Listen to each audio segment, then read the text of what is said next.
خارج سے امکان نہیں ہے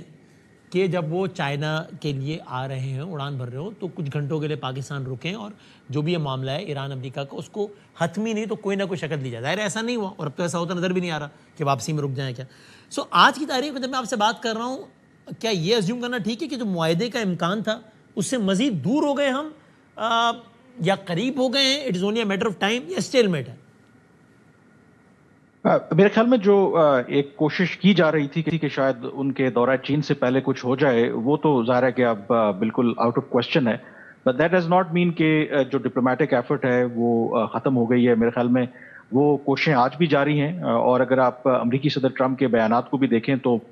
بے شک ایران کی طرف سے جو نئی تجاویز سامنے آئی تھی یا کاؤنٹر پروپوزل سامنے آیا تھا اس کو انہوں نے ناقابل قبول قرار دیا تھا, لیکن امپورٹنٹلی اس کے بعد باوجود اس کے کہ وہاں پر جو پرو اسرائیلی لابی ہے جو چاہتے ہیں کہ دوبارہ جنگ چھڑ جائے,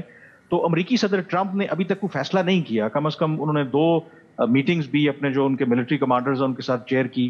لیکن ابھی تک حتمی فیصلے پر نہیں پہنچ سکے کہ کیا دوبارہ جنگ شروع کرنی چاہیے, کیونکہ آلریڈی وہاں پر جو اوپینین پولز سامنے آ رہے ہیں یہ جنگ جو ہے کافی ان پاپولر ہو گئی ہے. اور پھر وہاں پر جو انفلیشن کی صورت میں اور جو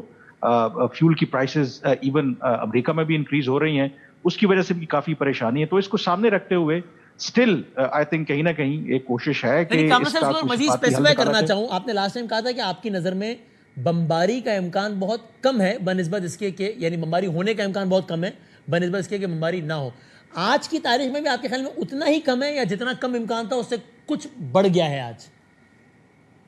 دیکھیں, جس طریقے سے جو ڈپلومیٹک ایک جو پروسیس کے اندر ایک سٹیل میٹ ہے, اس میں تو ظاہر ہے کہ اس سٹیل میٹ سے اگر نکلنا ہے تو کہیں نہ کہیں ظاہر ہے کہ جو دوبارہ ہاسٹیلٹی کی طرف بڑھنے کے امکانات تو بڑھ رہے ہیں, لیکن اس کی نوعیت کیا ہوگی, کیا وہ پہلے سے زیادہ انٹینس ہوگا یا ایک لمیٹڈ قسم کی کارروائی ہوگی. میرے خیال میں جو اس وقت وہاں پر بھی, اور انور اقبال صاحب آپ کو بہتر بتائیں گے کہ جو اس وقت پش کیا جا رہا ہے امریکی صدر ٹرمپ کو, وہ لوگ جو جنگ چاہتے ہیں مزید, اس میں اسرائیلیز بھی شامل ہیں, کہ کسی طریقے سے ہم گراؤنڈ اوفینسو کی طرف جائیں. لیکن جو میرا اپنا ڈپلومیٹک جو ذرائع کہہ رہے ہیں, ٹرمپ اس کو ریزسٹ کر رہے ہیں. وہ کہتے ہیں کم واٹ میں یہ اس طرح کی کوئی گراؤنڈ انویژن نہیں ہوگی. تو گراؤنڈ انویژن کے علاوہ پہلے سارے انہوں نے آپشنز ٹرائی کر لیے ہیں, کیا اور آپشن ہے کہ اگر وہ ٹرائی کریں گے تو جو ایران ہے وہ سرنڈر کر دے گا. تو اس لیے آئی تھنک بڑی مشکل صورتحال ہے, اتنا آسان فیصلہ نہیں ہوگا اگر وہ بمباری کی طرف بھی جاتے ہیں. سو اسٹل آئی بلیو کہ وہ چاہیں گے کہ ڈپلومیٹک پروسیس کو آگے لے کے جایا جائے. کامران صاحب, یہ مڈل ایسٹ ابھی بھی ریلیونٹ, یعنی ظاہر ریلیونٹ تو نہیں ہو سکتا لیکن کتنا ریلیونٹ ہے؟ یعنی یو اے ای کا معاملہ میں بالکل الگ سے نظر آیا نا پہلے, پھر یہ خبر آئی وال اسٹریٹ جرنل کی کہ وہاں خفیہ اٹیکس بھی ہوتے رہے یو اے ای کی جانب سے ایران کی طرف. ابھی تھوڑی دیر پہلے الجزیرہ یہ بریکنگ چلا رہا ہے کہ اس دوران نیتن یاہو نے وزٹ بھی کیا ہے, خفیہ دورہ بھی کیا ہے یو اے ای کا. یہاں سے بھی کچھ نہ کچھ اسپوائلر والا کام, اور یہ اسپوائلرز کی فہرست میں یہ بھی ڈالیں ہم کامران صاحب. آئی تھنک بالکل اسرائیل تو اس میں بالکل وہ اسپوائلر ہے. اور اگر آپ مڈل ایسٹ کے کانٹیکسٹ میں, اگر امریکی صدر ٹرمپ کے کانٹیکسٹ میں بات کر رہے ہیں جو وہاں پہ جا رہے ہیں, تو ڈیفینیٹلی یہ اس کو اوور شیڈو تو کر رہا ہے. اور حالانکہ امریکی صدر ٹرمپ نے پہلے یہ کہا تھا کہ وہ بات کریں گے چین سے, لیکن جانے سے پہلے انہوں نے یہ کہا کہ نہیں, اس سے چین کا کوئی لینا دینا نہیں ہے, ہم یہ میٹر خود ہی سالو کر لیں گے. میرے خیال میں بات تو وہاں پہ کریں گے کیونکہ چین کا بھی انٹرسٹ ہے. 90% جو تیل ہے ایران کا وہ چین خریدتا ہے ایران سے, اور اسٹریٹ آف ہرمز بند ہونے کی وجہ سے ان کو بھی نقصان ہو رہا ہے. تو اور اگر جو کل پاکستان کے وزیر خارجہ اور ایران جو چین کے وزیر خارجہ کے درمیان بھی ٹیلی فونک رابطہ ہوا, جو ہمارا آفیشیل ہینڈ آؤٹ ہے وہ تو تھوڑا مختلف ہے, لیکن جو چین کا سرکاری میڈیا ہے اس نے اگر جو رپورٹ کیا ہے تو اس میں چین کے وزیر خارجہ نے اس بات پر زور دیا ہے کہ پاکستان ان کوششوں کو تیز کرے جو میڈیشن کی ایفرٹس ہیں,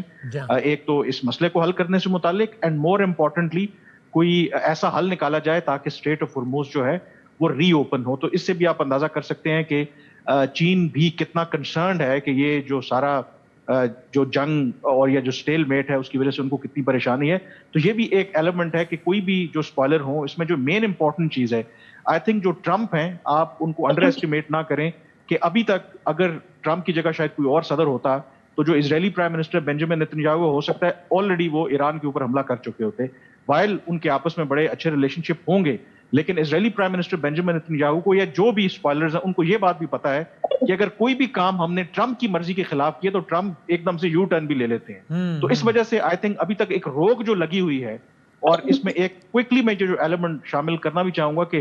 دو تین جو پاکستان کے بارے میں منفی خبریں آپ کو نظر آ رہی ہیں, وہ لنڈزے گرام, کبھی سی بی ایس کی جو سٹوری سامنے آئی ہے, اس میں اگر آپ دیکھیں تو وہ بیسیکلی وہ اسرائیلی لابی ہے, وہ جو سپوائلرز ہیں جو فرسٹریٹ ہو رہے ہیں کہ یار یہ پاکستان ہر دفعہ بیچ میں آ کے اس نے سیز فائر بھی کروا دی ہے, ابھی اگر امریکی صدر ٹرمپ کو نیا پروپوزل پسند نہیں آیا پھر بھی وہ حملہ نہیں کر پا رہے.